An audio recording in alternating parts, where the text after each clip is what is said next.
البدر بدري والايام بتجري. السلام عليكم ورحمة الله وبركاته. ازيكم حبايبي؟ عاملين ايه؟ يا رب كلكم تكونوا بخير. وحشتوني جدا جدا والله، بجد وحشتوني قوي. تعليقاتكم وكلامكم الجميل بجد وحشني. بقالي تقريبا 4 شهور غايبة عنكم، والناس عمالة تسأل انت فين وايه اللي حصل وايه الغيبة الطويلة دي. 4 شهور بجد كانت فترة طويلة جدا. بس هحكي لكم كل حاجة حصلت معايا. الأول كده قلنا نودع الشهر الكريم ده، أجمل 30 يوم في السنة. بجد منظر الشوارع اللي هي بتكون ايام رمضان تحفة جدا، الزينة والفوانيس وحاجة رمضان دي حبيت ان انا ابدأ بيها الفيديو ونودع كده رمضان بيها، بحيث ان الحاجات دي احنا مش بنشوفها غير مرة في السنة وخلاص على كده وهتتشال. فقلت كده يعني انا كنت نازلة، فحبيت اصور تصوير اللي هو خلاص الحاجات دي كلها هتتشال فنودعها بقى. طبعا الناس كلها كانت عملت تنظيفات لرمضان قبل رمضان، وحاليا الفترة اللي احنا فيها دي الناس عمالة تنفض بقى، وتنظيفات العيد الفظيعة القوية العميقة. انا عن نفسي يعني ما قدرتش اعمل ولا تنظيفات قبل رمضان، حتى تنظيفات العيد اللي متعودين عليها مع بعض وبتشوفوها في روتيناتي.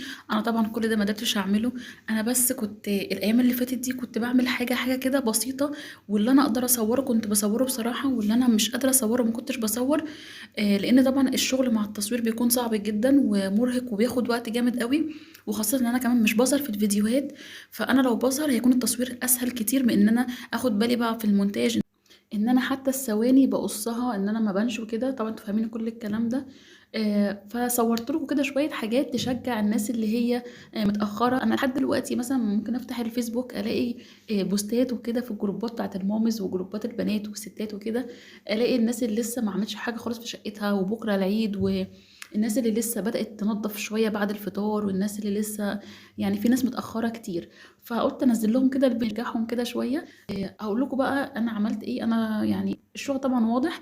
انا فكيت كسوة كده الركنة، كنت طبعا هغسلها، وكنت بزق كده كنبة كنبة اكنس وراها، وامسح الحيطة اللي وراها زي ما انتوا شفتوا، وامسح الارض كده بالشرشوبة الحلوة بتاعتي دي. عايزة اقول لكم ان انا كنت بعمل على اقل من مهلي، يعني كنت بعمل واحدة واحدة خالص. ادي اهو الحاجات اللي كنت بستخدمها في تنظيف الحيطة. زي ما كنتوا شايفين انا كنت بعملها وانا قاعدة، على الكنبة، وبعمل كده دي سبونشة اللي هي الخفيفة الناعمة اللي هي بتبقى خضرة دي، وبعدين بمسح بقماشة برضو مبلولة مية. وعلى فكرة التصوير ده مش ورا بعضه، ولا انا بعمل كل ده ورا بعضه، لا خالص. انا ممكن بعمل كنبة واقعد اريح شوية، اعمل الحيطة اللي وراها واريح، امسح وراها واريح. انا كنت طبعا هحكي لكم كل حاجة، بس انا يعني زي ما انتم شايفين كده اللي هو انا بعمل حاجات بسيطة، مش اللي هو الشغل الجامد قوي بتاع العيد اللي احنا عارفينه. بس على قد ما اقدر برضو ابقى انا نظفت، وفي نفس الوقت ما جهدتش نفسي، ولا ان انا جيت على نفسي ولا تعبت نفسي. لا، واحدة واحدة برضو كده على مهلي.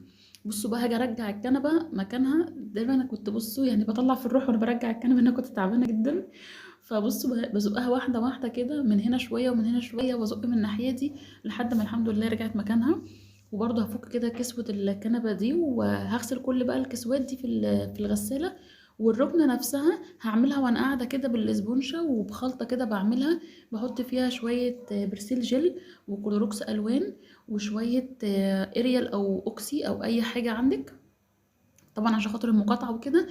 نحط اوكسي، وفي اللي هو بدل الكلوروكس اللي هو اسمه كلوريل، تمام. والبرسيل جل طبعا ممكن تجيبي فيه اوكسي جل كمان. خلصت كده ونضفت الركن. طبعا انا ما صورتش تاني زي ما قلت لكم ان انا كنت بصور حاجات كده بسيطه بس، بحيث ان انا اشجعكم انها مش كل حاجه عملتها صورتها. بعدين بقى دخلت على الحمام. عايزه اقول لكم الحمام كان حالته صعبه جدا، كان محتاج اللي هو يتفور كده. عارفين انتوا الحمام لما يكون محتاج عمرة؟ هو كان كده بصراحه. زي ما قلت لكم ان انا فتره كبيره جدا يعني مرحله كانت صعبه معايا. فالحمد لله. مسكت كده الاول الحيطه اللي هي ورا الدش دي وعملتها كويس. طبعا حاطه اللي انا بغسل بيه دوت، بحط صابون سائل بتاع مواعين عادي، وبحط عليه شويه ديتول عشان كده يعقم وفي نفس الوقت ينضف. وبغسل بقى الحيطه كويس، بغسل الدش، بغسل كل حاجه في الحمام كويس جدا، وهغسل البانيو والحوض والحمام كله عامه يعني. عايزه بقى احكي لكم على الفتره اللي انا عانيت فيها. انا زي ما قلت لكم ان انا بقالي 4 شهور غايبه عنكم. في ال4 شهور دول انا دخلت فيهم 3 مرات عمليات. الحمد لله طبعا على كل حال. فترة صعبة جدا، مش هنكر ان هي فترة صعبة صعبة، من اصعب الفترات اللي عدت عليا في حياتي.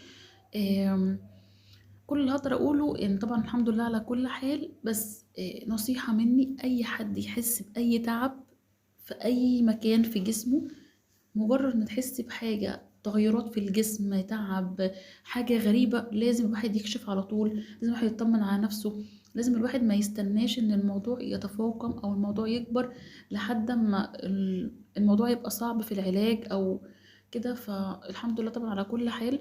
زي ما قلت لكم ان انا دخلت عمليات 3 مرات.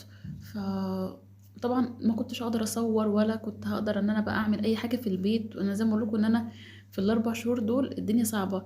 فتنظيف العيد ده اللي هو حاجات بسيطه كده على قد ما قدرت. ممكن حد يسالني طب ليه ما كنتيش بتصوري مثلا وانتي في المستشفى، او تصوري الحاجات اللي زي اليوتيوبر كتير بيصوروها ويخلوا الناس تدعوا لهم وكده. انا كان نفسي والله ان انا انزلكوا حتى لو بوست على المنتدى اقول لكم تدعوا لي، بس والله فعلا انا ما كانش فيا دماغ خالص لليوتيوب، ولا دماغ للتصوير، ولا دماغ لاي حاجه خالص. انا كانت نفسيتي متدمره. طبعا الحمد لله مش متدمره ان انا زعلانه ان انا تعبانه او كده، لا والله خالص. بس انا ورايا التزامات، ورايا مسؤوليات، فانا كنت ببقى عايزه ان انا اخف او ان انا ابقى كويسه عشان خاطر انا في حاجات مسؤوله مني. ده اللي انا كنت بدعي ربنا ان انا يعني ربنا يقويني كده واشد حيلي واقوم بالسلامه. فالحمد لله طبعا على كل حال. محدش يستهون باي تعب يحصل له، محدش ياخد مسكنات كده وخلاص يقول انا هاخد مسكن والدنيا تبقى تمام. المسكنات طبعا دمرت الدنيا معايا. شويه صداع مسكن، مش عارفه ايه تعبني مسكن، لا فبلاش مسكنات. الواحد لما يحس بتعب اي حاجه على طول يكشف. عايزه اقول برضو نصيحه للحوامل عامه، حوامل جداد او حوامل في نص الحمل او في اخره. لازم تطمني اول باول على الحمل بتاعك وعلى البيبي. لازم يكون في باستمرار في متابعه مع الدكتور. ما تقوليش مثلا انا تمام باخد علاجي مفيش اي اعراض مفيش حاجه مثلا تعباني مفيش اي حاجه فانا خلاص لا مش هدور مش هروح المتابعه مثلا شهرين ثلاثه. اوعي تعملي حاجه زي كده لان ده غلط جدا. لازم على طول في متابعه في لازم تبقي تطمني على طول على الحمل بتاعك. زي ما الدكتور يحدد لك الميعاد مثلا تعالي بعد اسبوعين بعد ثلاثه لازم تروحي في الميعاد بتاعك. مش شرط تحسي بتعب، مش شرط تحسي باي اعراض لاي حاجه بعد الشر. لازم تكون في متابعه ومؤمنين على طول باستمرار على صحتك وعلى صحه البيبي. وان شاء الله كده ربنا يقومكم بالسلامه جميعا كل الحوامل. انا كده الفيديو بتاعي كده شويه حاجات بسيطه عملتها، وان شاء الله كده هنزلكم الفيديو التاني اللي انا فرشت فيه بقى. انا زي ما قلت لكم ان انا ما عملتش التنظيف الفظيع اللي انتوا عارفينه، بس انا عملت الحاجات اللي انا اقدر عليها او الحاجات اللي هي لازم تتعمل. بحيث ان هي ما تبقاش المنظر كده لا احنا مش في عيد، لا الحاجات اللي هي حسسنا بالعيد.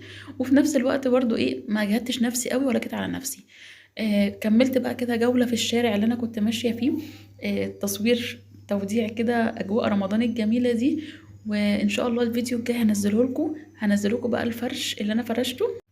طلعت كده كام حاجة جديدة بحيث ان انا احسس نفسي ببهجة العيد وكده. حبيت اقول لكم كل سنة وانتم طيبين وكل سنة وانتم في اسعد حال يا رب. يا رب يكون عيد سعيد عليكم وربنا يحقق لكم كل اللي نفسكم فيه، وربنا ينصر اخواتنا في غزة يا رب. استنوني بقى الفيديو الجاي، ما تنسوش اللايك واشتراك في القناة وتعليق حلو زيكم. مع الف سلامة حبايب قلبي في حفظ الله.